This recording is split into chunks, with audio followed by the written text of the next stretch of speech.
partagé, mes parents, mes copains, ils les appelaient bouclette et velcro. Ils pouvaient pas se passer l'un de l'autre en gros, quoi. Ça m'a pris du temps avant de comprendre qu'on pouvait aussi faire autrement. De toute notre histoire, hein, on porte une histoire autour du couple qui est pour certains très très ancrée. C'est ça où c'est intéressant de se poser la question. Est-ce qu'aujourd'hui, le modèle que je suis en train de vivre, c'est un modèle que je suis, ou alors est-ce que c'est vraiment un vrai choix, quoi? Est-ce que ça correspond à mes besoins? Ce qui, en tout cas moi, m'est apparu extrêmement important, c'est de savoir dire pouce, en fait, comme les enfants. En fait, là, je ne vais pas pouvoir gérer, et l'idée, c'est de s'extraire de la situation avant d'aller au conflit. S'extraire sur ce moment-là, c'est utile et on va répéter le schéma tant qu'on n'aura pas construit autre chose et qu'on n'aura pas fait un travail sur soi, tant qu'on n'aura pas été capable aussi d'entendre le « j'ai besoin de m'extraire » en fait. Ça, c'est du job, hein. De ne pas prendre les choses personnellement. Il ne faut pas chercher en fait à toujours comprendre votre partenaire. Vous ne pourrez pas toujours le comprendre parce qu'il vit les choses à travers ses propres filtres.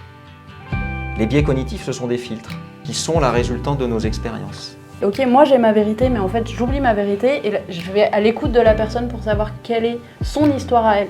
On fonctionne en mode automatique à 95%. Tant que vous êtes en mode automatique, vous êtes en train de défendre votre propre histoire. Donc vous ne cherchez pas à construire quelque chose de nouveau avec l'autre.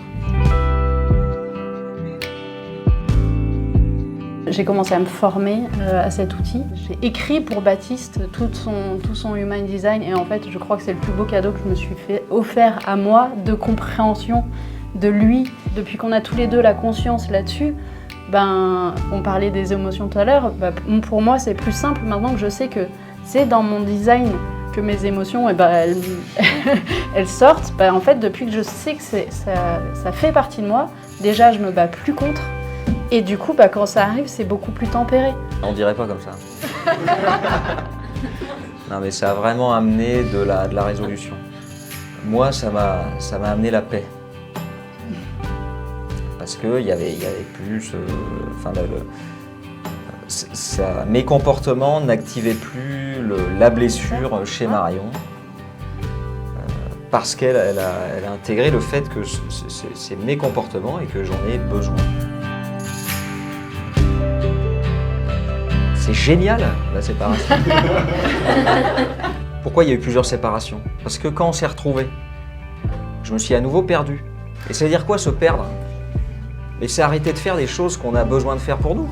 Si on apprend à se connaître, qu'on communique sur nos besoins et nos limites, qu'on apprend à reconnaître nos émotions, à ce moment-là, les choses elles deviennent beaucoup plus faciles et beaucoup plus transparentes.